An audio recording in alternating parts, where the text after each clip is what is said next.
This video will show you how to fix your Google Play gift card. So if you have a Google Play gift card and it won't work, you should first double check the code and make sure you're entering the exact 16-digit code without spaces or any typos. And if it's still getting an error, try redeeming it another way. Open your Google Play app, tap your profile icon, then payments and subscription, then head on redeem code. If it says always redeemed, then check all Google accounts you've used. Chances are it's been added to the wrong one.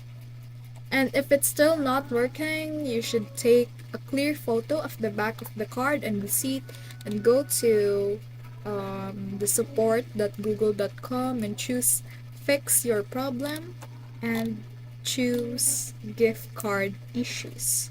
Submit your details through the support form. Google usually replies within a few business days if the card is valid.